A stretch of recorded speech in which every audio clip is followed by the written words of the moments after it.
freelancer.com دقیقاً چیه؟ همون سایتی که هم میشه ازش پول در آورد و هم میشه با پول خودش توش بیت زد. اما یه تفاوت مهم داره. اینا چرا اینقدر پول میخوان؟ چرا اینقدر سر و صدا داره؟ کارفرما پروژهشو میذاره، میگه من فلان چیزو میخوام، فلان زمان میخوام، فلان سبکو میخوام. بیت زدن واقعیتش چیه؟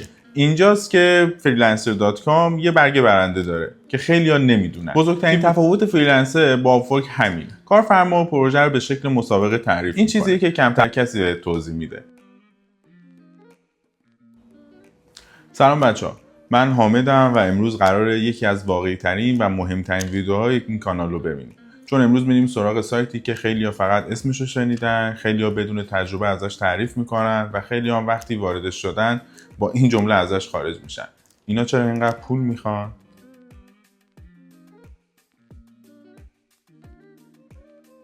آره، امروز میریم سراغ freelancer.com. همون سایتی که هم میشه ازش پول در آورد و هم میشه با پول خودش توش بیت. ولی قبل اینکه فکر کنی اینم یکی از اون ویدیوهایی که بیا راحت پول در بیاریم یا قصه‌های فانتزیه، بهت قول میدم ویدیو دقیقاً همون چیزیه که هیچ کس کامل بهت نمیگه. چون قراره از 0 تا 100 این سایت رو با هم باز کنیم، تجربه واقعی برات بگم و اونجایی هم که کاربن لازمه استفاده کنیم. freelancer.com دقیقاً چیه؟ ببین، freelancer.com یکی از قدیمی ترین و بزرگترین پلتفرم های فریلنسری جهانه. جایی که هر روز هزاران پروژه ثبت میشه، از لوگو گرفته تا معماری، مدلینگ سه‌بعدی، وبسایت، برنامه‌نویسی، حتی پروژه های عجیب مثل نوشتن شعر برای تولد یکی.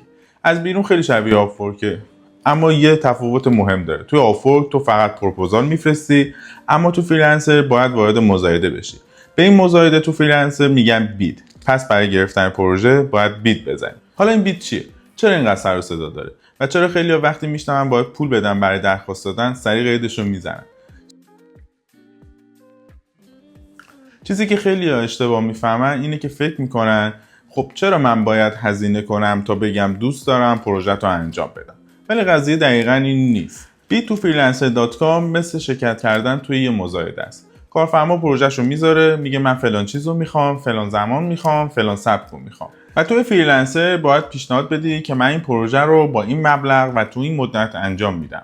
اما نکته مهم اینه که برای ارسال بیت باید کردیت یا همون اعتبار داخل سایت رو خرج کنی و این موضوع باعث میشه شانس دیده شدنت بره بالا. اینجا داستان شروع میشه. بیت زدن واقعیتش چیه؟ بیت زدن یه مهارتی که 99% فریلنسرهای تازه کار اصلا بلدش نیستن. بذار واضح بگم، تو freelancer.com اگه همه چیز رو درست انجام بدی اما بیت اشتباه بزنی، انگار کلا وارد مسابقه نشدی. حالا تو نقش یه تازه کار رو در نظر بگی، سرور مجازی رو خریدی، پیپل رو ساختی، 10 تا دغدغه امنیت اکانت رو داری، حالا یهو میبینی برای درخواست دادن هم باید خرج کنی. طبیعیه که اعصاب آدم خورد میشه. برای همین خیلی‌ها هیچ وقت حتی یه پروژه هم نمیگیرن، چون نمیخوان از همون ابتدا دوباره خرج کنن. ولی اینجاست که freelancer.com یه برگه برنده داره که خیلی‌ها نمیدونن. تو ویدیوهای قبلی گفتیم چرا شروع کار ما نباید با آپورک باشه. حتما یه سر به اونا بزن و ببین چه نکته‌هایی رو گفتیم. بزرگترین تفاوت فریلنسر با آپورک همین. اینجا یه بخش فوق‌العاده داریم به اسم کانتست. کارفرما پروژه رو به شکل مسابقه تعریف میکنه. طراحا طرحو میدن، کارفرما ستاره میده و آخرش یه نفر برنده میشه. و اگه تو برنده مسابقه بشی میتونی پول واقعی بگیری و با اون پول میتونی بیت بزنی، اکانت تو پلاس کنی یا حتی اسمتو بیاری بالا.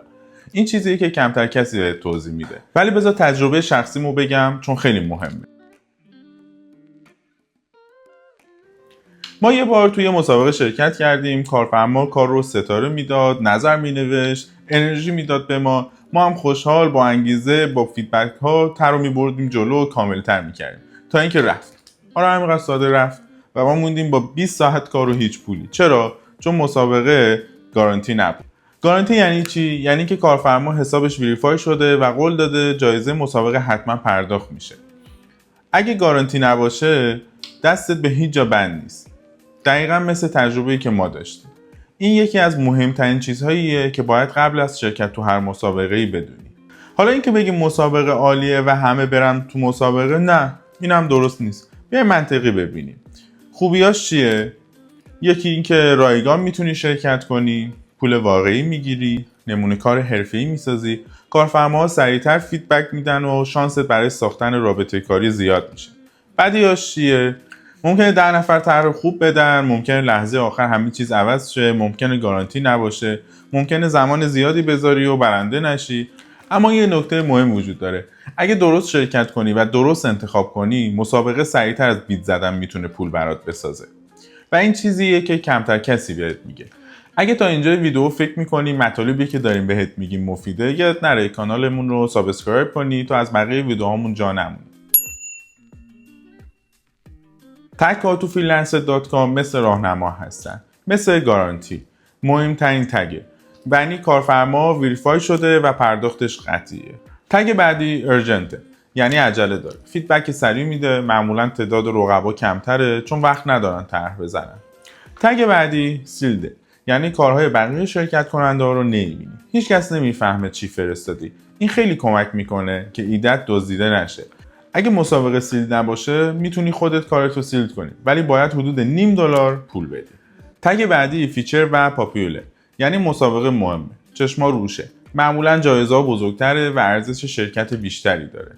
تگ بعدی NDA، یعنی برای شرکت توافقنامه محرمانگی رو باید قبول کنی. یه تگ دیگه رکروتر، یعنی خود سایت پیشنهاد داده فریلنسرهای حرفه‌ای بیان این پروژه رو انجام بدن. این تگ‌ها رو باید بلد باشی تا بتونی مسابقه درست انتخاب کنی.